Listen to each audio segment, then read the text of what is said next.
ଶାଢ଼ୀ ତା ପର ଗୋମୟ ଜଳରେ ଘର ଦୁଆର ଲିଖିବ ଲକ୍ଷ୍ମୀ ଦେବୀ ପାଦ ପଦ୍ମ ଚିତାକୁ ଲେଖିବ ନୂଆ ମାଣ ଗୋଟିଏ ଅଣାଇ ଯତ୍ନେ ବେଗେ ଧୋଇ ଧାଇ କରି ତାକୁ ଥୁଆଇବ ଆଗେ ତାହାକୁ କରିବ ନାନା ଚିତ୍ର ଯେ ବିଚିତ୍ର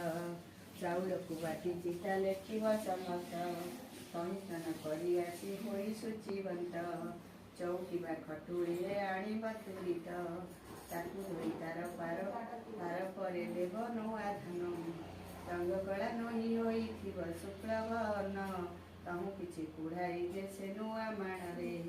ଧାନ ମାଣରେ କୁଢ଼ାଇ ରଖିବ ତାପରେ ସେ ଧାନ ମାଣ ଉପରେ ଗୁଆ 3 ଗୋଟି ହଳଦୀ ପାଣିରେ ତାହା ଧୋଇ ଥୋଇବଟି ଶୁକ୍ଳ ଧାନର ଶିଖା ରଖି ମେଣ୍ଟ କରି ମାଣ ଉପରେ ତାହାକୁ ଥୋଇବ ବିଛାଇ ଗୁଆକୁ ମୂଳା କଦଳୀରେ ସଜାଡ଼ିବ କଟାରି ରଙ୍ଗ ବେସନ ପୁଷ୍ପେ ମଣ୍ଡାଇବ ତହୁଁ ଆବାହନ ମହାଲକ୍ଷ୍ମୀଙ୍କୁ କରିବ ଗନ୍ଧ ପୁଷ୍ପ ଧୂପ ଦୀପ ଆଦି ସମର୍ପିବ ପ୍ରଥମରେ ବାଳ ଧୂପ ତାପରେ ସର୍ଫୁଣୀ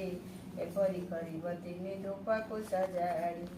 ମହାଲକ୍ଷ୍ମୀଙ୍କର ଆଉ ଏକ ବ୍ରତ ଅଛି ସୁଦଶା ବୋଲି ତା ନାମ ଲୋକେ ପ୍ରକଟିଛି ଶୁକ୍ଳ ଦଶମୀ ହେଲେ ଗୁରୁବାର ଦିନ ଓଇ ସୁଦଶା ବ୍ରତ ଶୁଣ ଦେଇ ମନ ସେହିଦିନ ଉଷାରୁ ଉଠି ଲିପି ଘର ଦ୍ୱାର ଝୋଟି ଆଦି ଚିତା ଦେବ ପୂର୍ବ ପରକାର ସ୍ନାନ ସାରି ଗୃହେ ପଦ୍ମମଣ୍ଡଳ ଲେଖିବ ତହିଁ ପରେ ଧରି ଏକ ଖଟୁଳି ରଖିବ ତହିଁ ପରେ ଲକ୍ଷ୍ମୀ ପୂଜା ଗୁଆକୁ ଥୋଇବ ପଞ୍ଚାମୃତ ସୁଧ ଜଳେ ସ୍ନାନ କରାଇବ 10 କିଆ ସୂତାରେ ଯେ ପ୍ରତ୍ୟେକ କରିବ ଲକ୍ଷ୍ମୀଙ୍କ ନାମରେ 10 ଗୋଟି ଗଣ୍ଠି ଦେବ 10 କେରା ଦୁବରେ ଯେ ବ୍ରତ ଗୁଡ଼ାଇବ ମହାଲକ୍ଷ୍ମୀ ଗୁଆ ପାଖେ ତାହାକୁ ଥୋଇବ କରୁଥିଲେ ପୂର୍ବରୁ ସେ ବ୍ରତ ପୁରାତନ ବ୍ରତ ଡୋରି ଆଣି ତହିଁ ଥୋଇବ ବହନ ପ୍ରଥମରେ ନୈବେଦ୍ୟ ବାଳ ଧୂପ କରି ତାପରେ ଯା ଭୋଗ ଦେବ ଶୁଣ ହେତୁ କରି ଅରୁଆ ଚାଉଳ 1 ମାଣ ଚିନ୍ତାଇବ ତାକୁ କୁଟି ନୂଆ କରି ଯତନେ ରଖିବ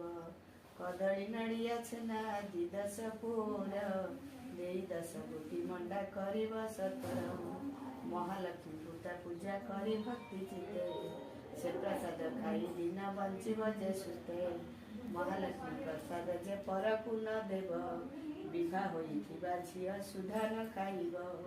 ଏଉତାରୁ କଥା ଏକ ମନ ଦେଇ ଶୁଣ